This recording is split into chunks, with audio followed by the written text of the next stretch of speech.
আজকের রেসিপি হচ্ছে আলু আর আটা দিয়ে ঝটপট দারুণ মজাদার মুচমুচে নাস্তার রেসিপি। তো দেরি না করে মূল রেসিপিতে চলে যাই। এখানে আমি 2 কাপের মতো আটা নিয়ে নিয়েছি। দিয়ে দিচ্ছি স্বাদ অনুযায়ী লবণ, আর দিচ্ছি 1 চা চামচ চিনি, আর দেবো এখন 1 চা চামচের মতো কালো জিরে। তারপর এই শুকনো উপকরণগুলোকে খুব সুন্দর করে একটু নেড়েচেড়ে মিশিয়ে নিতে হবে। তা না হলে দেখা যাবে এক সাইডে লবণ থেকে যাবে, চিনি থেকে যাবে। তো উপকরণগুলো মিশানো শেষ। এখন এটাতে অ্যাড করে দেব গরম পানি। এখানে আমি পানিটাকে ফুটিয়ে নিয়েছি। তারপর 1 কাপের মতো পানি নিয়ে নিয়েছি। এখন অল্প অল্প করে দেব আর একটা সুন্দর করে ডো তৈরি করে নেব। এখানে গরম পানিটা দেওয়ার কারণ হচ্ছে অনেক সময় ঠান্ডা পানি ব্যবহার করার কারণে আটাটা অনেকটা রাবারি হয়ে যায়, যেটাকে বেলতে অনেকটা অসুবিধা হয়ে যায়। তারপর কোনো কিছু বানালেও দেখা যায় ওটা খেতেও অসুবিধা হয়ে যায়, শক্ত হয়ে যায় বা রাবারি টাইপের থাকে। তো কথা বলতে বলতে এখানে আমি পানি অ্যাড করেছি পরিমাণ মতো। এখন হাতের সাহায্যে সুন্দর করে একটা ডো তৈরি করে নেব। যেমনটা আমরা রুটি বানানোতে তৈরি করি ঠিক সেরকমই একটা ডো হবে। দেখলেই কিন্তু বুঝতে পারবেন আমি ডোটা কিভাবে রেডি করেছি। প্রথমে আস্তে আস্তে করে পানি অ্যাড করেছি। মানে এখানে আমার 1 কাপ পানি সম্পূর্ণটাই লেগেছে। তো যারা এভাবে তৈরি করে থাকেন তারা অবশ্যই জানেন রুটি বানাতে অনেকটাই সুবিধা হয় এই গরম পানিটা ব্যবহার করার কারণে। আমার ডোটা কিন্তু একদমই হাতে লাগেনি, দেখে কিন্তু বুঝতে পারছেন। আর আমি কিছুটা সময় নিয়ে এভাবে মুথে নিয়েছি। তো আমার ডোটা রেডি হয়ে গেছে। এখন উপর থেকে সামান্য তেল দিয়ে দিচ্ছি। এখন দিয়ে এটাকে 10 মিনিটের মতো রেস্টে রেখে দেব।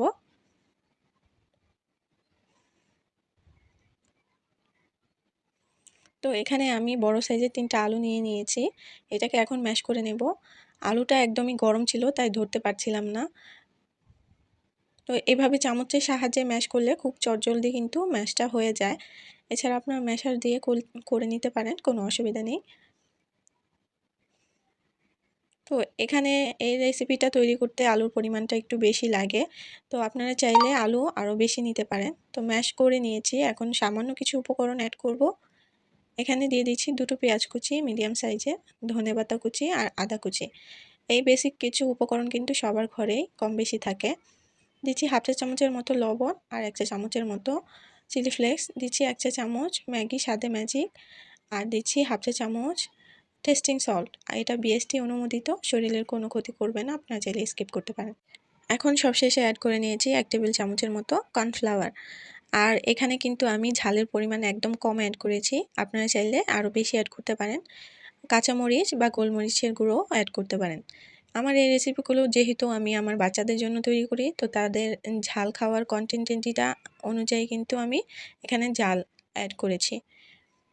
তো সুন্দর করে ডোটা মেখে নিয়েছি, তো আলুটা সুন্দর করে মেখে নেওয়ার পর সাইডে এখন রেখে দিয়েছি। আর যে ডোটা রেডি করেছিলাম 10 মিনিট হয়ে গেছে। দেখুন সুন্দর একদম সফট হয়ে গেছে। এখন এটা থেকে আমি সুন্দর করে লেচি বের করে নেব। আমি আজকে যে নাস্তার রেসিপিটা রেডি করছি এটা তৈরি করা একদমই সহজ, আর আপনারা ঝটপট কিন্তু বাচ্চাদের জন্য তৈরি করে দিতে পারবেন চটজলদি। আমার রেসিপিটা কে কোথা থেকে দেখছেন অবশ্যই জানাতে ভুলবেন না, আর কমেন্ট করে বলবেন রেসিপিটা কেমন হয়েছে। কোনো ভুল ত্রুটি হয়ে থাকলেও ধরিয়ে দেবেন নেক্সট টাইম, যাতে আমি আরও পারফেক্টলি তৈরি করে নিতে পারি। তো একটা লেচি নিয়ে আমি এটা রুটি বেলার মতো তৈরি করে নেব। আমার চ্যানেলে নতুন যারা যুক্ত হচ্ছেন তারা অবশ্যই চ্যানেলটাকে সাবস্ক্রাইব করে নেবেন, আর ভিডিও দেখার শুরুতে লাইক করতে ভুলবেন না।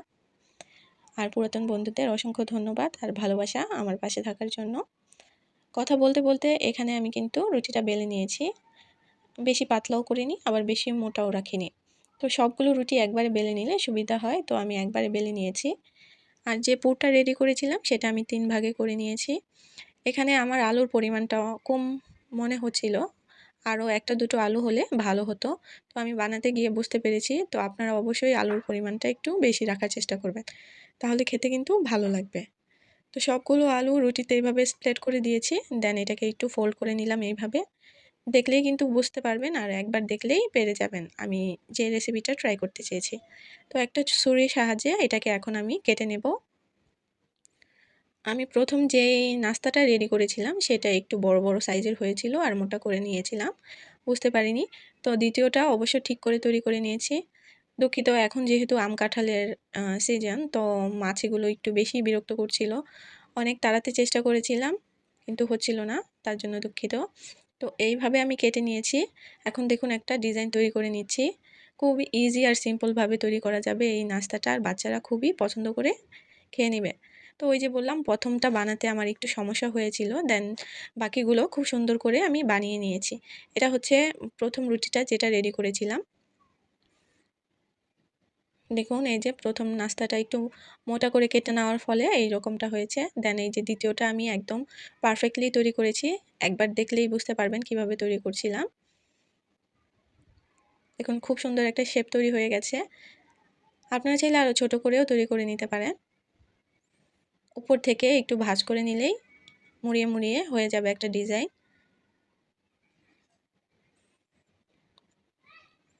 খুবই সিম্পল রাখার একটু চেষ্টা করেছি, যাতে যারা নতুন তৈরি করছেন তারা দেখে কিন্তু ইজিভাবেই তৈরি করে নিতে পারেন।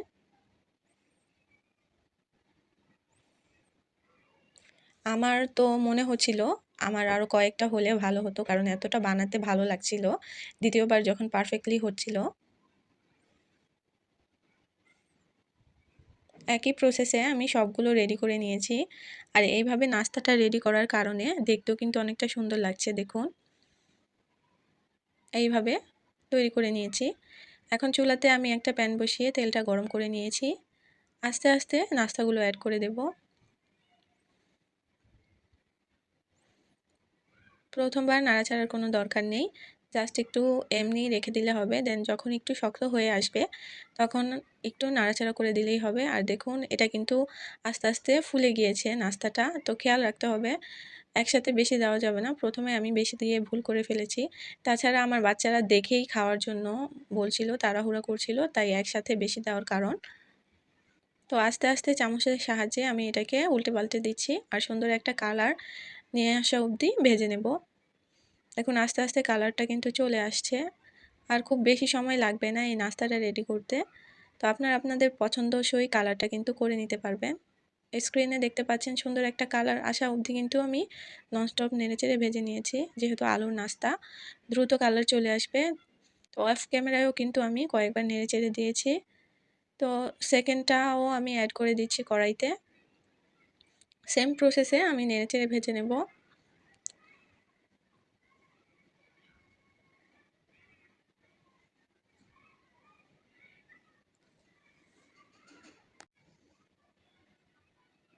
এখন সুন্দর করে তুলে নিচ্ছি।